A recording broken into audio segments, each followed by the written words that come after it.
Warga Medan dibuat panik saat sebuah mobil yang berada di kawasan Kecamatan Medan Tembung, Medan, Sumatera Utara terbakar di SPBU. Wah, dan pemilik kendaraan ini mengaku mencium bau gosong sejak sebelum mengisi bensin. Ini kebakaran di SPBU ini.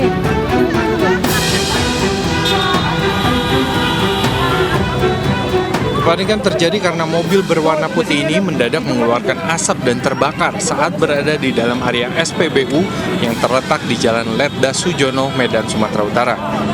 Terlihat juga beberapa warga yang mengetahui insiden ini ikut membantu petugas SPBU untuk memadamkan api sebelum akhirnya petugas damkar tiba di lokasi.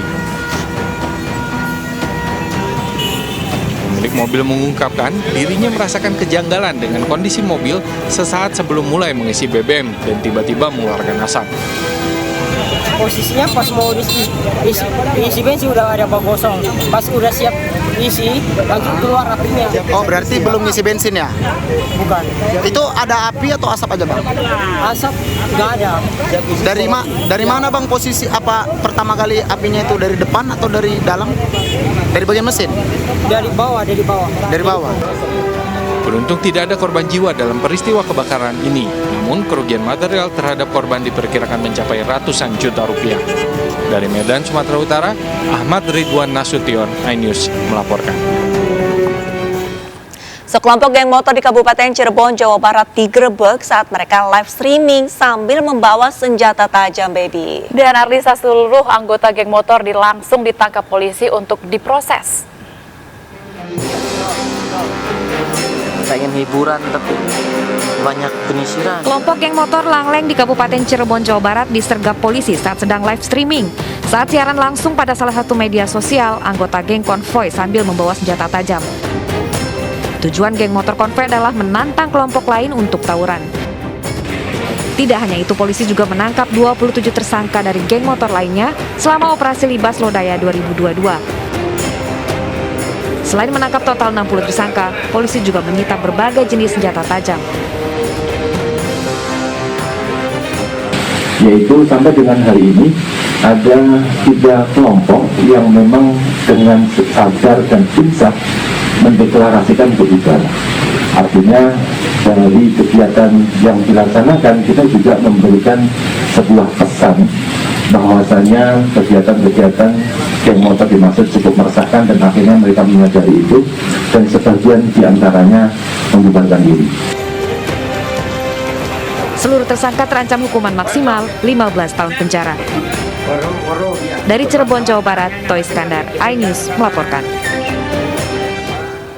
Seorang pencopet mengancam warga dengan senjata tajam di atas jembatan halte bus Transjakarta, Semanggi, Jakarta. Wah, deket banget nih sama tempat rumahku, Arlista. Hati-hati, dan aksi baby. pengancaman ia lakukan karena kepergok korban.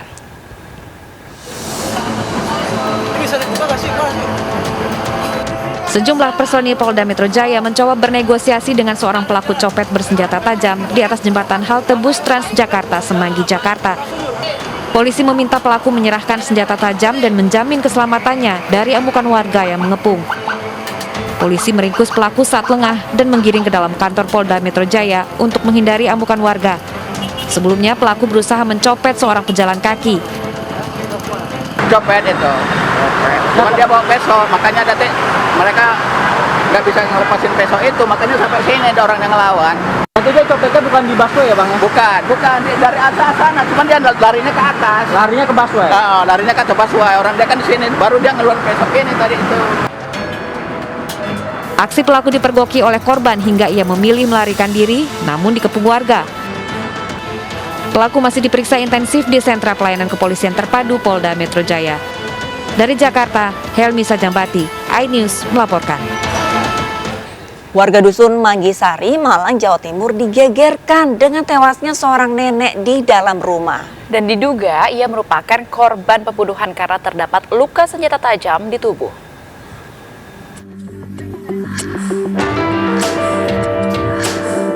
Seorang nenek ditemukan meninggal di rumahnya dengan luka parah pada bagian kepala. Warga mengetahui setelah cucu nenek minta tolong dengan luka sabetan senjata tajam di leher dan perut hingga harus dibawa ke rumah sakit. Warga melaporkan peristiwa ini ke Polsek setempat. Polisi yang mendapat laporan langsung menggelar olah tempat kejadian perkara. Polisi membawa jenazah nenek ke kamar mayat Rumah Sakit Saiful Anwar untuk diotopsi. Polisi juga membawa senjata tajam dan kayu sebagai barang bukti. Tolong atau bagaimana? Ya minta tolong. Setelah tahu saya hanya begini minta tolong. Minta tolong karena luka-luka ya Pak ya? Iya, luka-luka.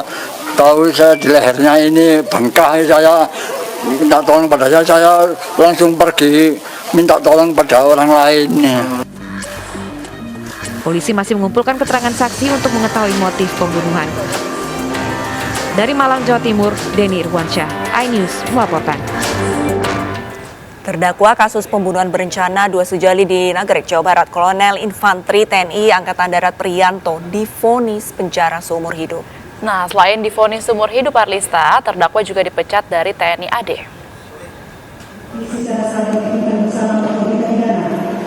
Satu, pembunuhan berencana dilakukan bersama-sama sebagaimana dalam dakwaan dan kedua, rampasan kemerdekaan orang lain dilakukan secara bersama-sama sebagaimana dalam dakwaan alternatif kedua, dan ketiga, menghilangkan mayat dengan maksud menyembunyikan kematian yang dilakukan secara bersama-sama. Dipidana terdakwa oleh karena itu dengan pidana pokok penjara seumur hidup, pidana tambahan dipecat dan bersedia. Hakim Pengadilan Militer Tinggi 2 Cakung, Jakarta Timur menyatakan Kolonel Priyanto terbukti secara sah bersalah melakukan tindak pidana pembunuhan terhadap Handi Saputra dan Salsabila pada 8 Desember 2021. Atas putusan majelis hakim, terdakwa bersama tim penasihat hukum diberi pilihan untuk berpikir selama 7 hari. Keluarga Handi Saputra di Desa Cijolang, Limbangap, Garut, Jawa Barat yang mengikuti jalannya sidang menerima vonis majelis hakim. Puas nggak puas ya, namanya kita mengikuti hukum aja yang ada. Kita kan negara hukum, kita juga nggak bisa lebih gitu. Kalau ibu kemarin maunya hukuman mati, ya ibu mengikuti aja keputusannya gitu. Video amatir berdurasi 6 detik menjadi salah satu bukti yang menyikap kasus kecelakaan pasangan Handi Saputra dan Salsabila di Nagrek, Jawa Barat pada 8 Desember 2021. Keduanya jadi korban tabrak lari. Bukannya membawa korban ke rumah sakit, Kolonel Priyanto malah menyuruh anak buahnya, Kopda Andreas Dwi Atmoko dan Koptu Ahmad Soleh, untuk membuang jenazah di Sungai Serayu di Banyumas, Jawa Tengah.